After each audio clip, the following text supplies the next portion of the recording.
자, 오늘은 우리가 저번에 목요일 날에 우리가 바인딩 하는 거하고 속성 감시까지 끝냈죠.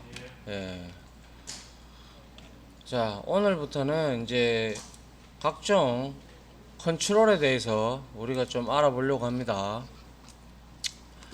자, 각종 컨트롤들을 통해 가지고 우리가 좀 알아볼 건데, 자, 먼저 제일 많이 쓰는 버튼 컨트롤입니다. 자, 버튼 컨트롤을 제일 많이 쓰기 때문에 알아둘 필요가 좀 있을 거고요. 자, 마우스로 클릭 가능한 컨트롤로, 여러분들이 이거는 지금 설명하는 컨트롤들은 대다수 AWT에서 우리가 배웠던 내용들이 대다수기 때문에 그렇게 어렵지 않게 다 받아들일 수 있지 않을까 생각을 합니다. 자, 그래서 마우스로 클릭 가능한 컨트롤로 버튼 베이스 클래스를 상속하는 하위 컨트롤들을 말을 하는데요. 보통 버튼 컨트롤의 종류에는 버튼이나 체크박스, 라디오 버튼, 그리고 토글 버튼, 하이퍼링크 등등이 있는데, 여기에 나와 있듯이 버튼, 체크박스, 그리고 라디오 버튼, 토글 버튼 이렇게 되어 있는데, 버튼은 여러분들이 너무나 잘 아는 거라서 일단은 여기에는 셋 이미지에서 버튼을 이쁘게 꾸미기 위해서 우리가 어떤 이미지를 여기에다가 올릴 수가 있어요. 얼마든지. 알겠습니까? 예, 셋 그래픽이라는 이제 세터를 통해 가지고 버튼에다가 이미지를 입힐 수가 있기 때문에 그렇게 사용하시면 되고요. 그 다음에 체크박스 너무나 잘 알고 있습니다. 이건 다중 선택이 가능하고, 또한 라디오 버튼은 오로지 한 개밖에 안 된다. 근데 얘들을 우리가 이렇게 묶어놓고 우리가 하나의 그룹으로 만들어서 AWT에서, 그죠? 맞나요? 하나의 그룹으로 만들어서 여기에 해당하는 그것을 예를 들어서 한 개만 이렇게 표식되게끔 우리가 진행을 했었죠. 그죠? 예. 그와 비슷한 맥락으로 똑같은 개념인데, 토글 버튼도 역시 마찬가지입니다. 이러한 버튼들 보면 여러분들이 아마 많이 보셨을 텐데요. 이런 것들을 누르면 우리가 선택한 거 이렇게 이제 선택을 할 수가 있다는 거죠. 거의 흡사한데 어떤 걸 쓰시느냐에 따라서 여러분들 선택이고요. 자, 그 다음에 버튼 컨트롤들 사용하는 태그들을 보면, 자, 텍스트 아이콘 이렇게 준다는 거는, 버튼 아이콘 버튼 이렇게 셋 텍스트 속성을 바로 준 거, 그리고 셋 그래픽을 이용을 해서 여기에다가 이미지 경로를 설정을 해서 이미지 뷰에다가 표식을 해주면 이렇게 보기에 좋은 우리가 버튼을 만들 수가 있다라는 거죠. 자, 버튼은 이런 식으로 하면 되고요. 그 다음에 여기 보시면 이제 체크박스 컨트롤과 라디오 버튼 컨트롤을 보면 예전에 우리가 했던 것처럼 동일합니다.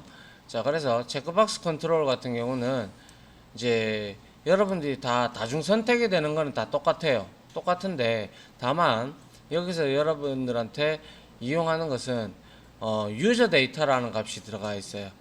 그래서 이 유저 데이터라는 값은 결과론적으로 여러분들이 UI 프로그래밍을 할 때 이 버튼 체크박스 다중 선택을 하게끔 만들어 줘야 되는 그러한 시험 문항이라든지 그런 것들이 존재한다면 이 유저 데이터 값을 읽어와 가지고 여러분들이 그에 맞게끔 이제 만약에 시험 문제라면 그거를 정답과 비교를 해서 맞으면 맞다, 틀리면 틀리다, 이런 식으로 여러분들이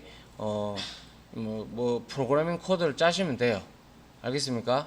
예. 그래서 그 다음에 selected라는 속성은 처음에 딱 보일 때 표식이 되게끔 하는 속성이다. 이미 알고 있죠, 그죠? 예. 그 다음에 on action에서 이벤트 처리 부분 이렇게 있는데, 굳이 이러한 방법을 쓰지 않아도 우리는 체크박스에다가, 근데 체크박스는 어떻게 보면 요게 효율적일 수도 있어요. 왜냐하면 이렇게 떨어져 있다 보니까 다중 선택이 가능하다 보니까 얘 같은 경우는 핸들 체크 액션이라고 이렇게 하나를 지정을 해주면 한 번에 이거를 할 수가 있기 때문에, 아니면 그렇지 않다면 이 체크박스에 대한 하나하나에 대한 우리가 fx id를 다 얻어야 되잖아요. 그죠? 예. 그럴 때 뭐 이렇게 써도 괜찮을 것 같기도 해요. 자, 그 다음에 볼 게 라디오 버튼인데요.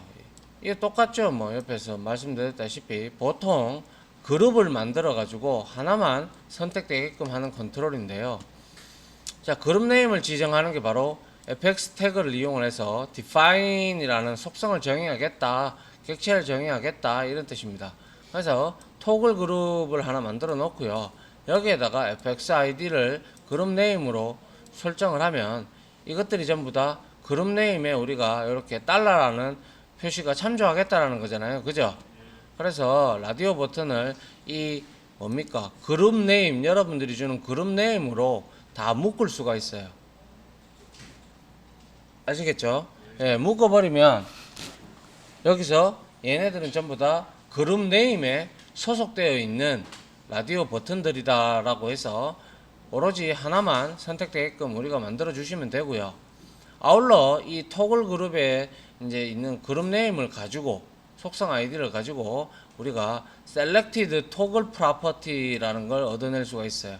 즉 다시 말해서 이렇게 그림을 보면 이렇게 라디오 버튼이 이렇게 두 개가 세 개가 만약에 이렇게 있다고 치면 여러분들이 체크를 이렇게 하게 되면 여기에 체크가 올라오잖아요. 그죠? 맞습니까? 이때 이제 속성을 이렇게 감시하는 코드가 바로 selected toggle property라는 거예요. 그래서 토글에 대한 속성을 얻는 거죠. 그래서 add listener 해서 여기서 속성 감시를 우리가 해서 속성 감시를 해서 이 속성 감시에 대한 내용을 우리가 여기에다가 이제 뭐 예를 들어서 이 버튼을 눌렀을 때 어떻게 해라, 이 버튼을 눌렀을 때 어떻게 해라, 이 버튼을 눌렀을 때는 또 어떻게 해라, 뭐 이러한 우리가 코드를 작성을 해주면 되겠죠. 그죠? 맞습니까? 예. 그래서 뭐 각각의 라디오 버튼에 대해서 이벤트 처리를 해도 되지만 이건 상당히 번거롭죠. 뭐 체크박스도 마찬가지고요. 그래서 여러 개가 이렇게 존재한다면 그냥 그룹을 설정을 해서 근데 라디오 버튼은 무조건 그룹을 설정을 해야 되죠. 안 가면 따로 노니까. 예, 그래서 이렇게 이벤트 처리를 해주는 게 좋다라는 거죠. 자, 그 다음 한번 볼까요? 요거는 조금 이따가 하고, 일단 그러면 체크, 라디오 버튼까지, 이론은 일단 요까지, 어차피 여러분들이 앞에서 AWT 했을 때, 이 버튼과, 그리고 체크박스, 그리고 라디오 버튼, 이런 것들 우리가 한 번씩은 다 해봤잖아요. 그죠? 맞습니까? 예, 그래서 요 부분을 일단은 우리가 요까지 하고요. 그 다음에 우리가 예제를 한번 쳐보도록 하죠. 자, 일단 여기까지 이론 강의 하나 끊겠습니다.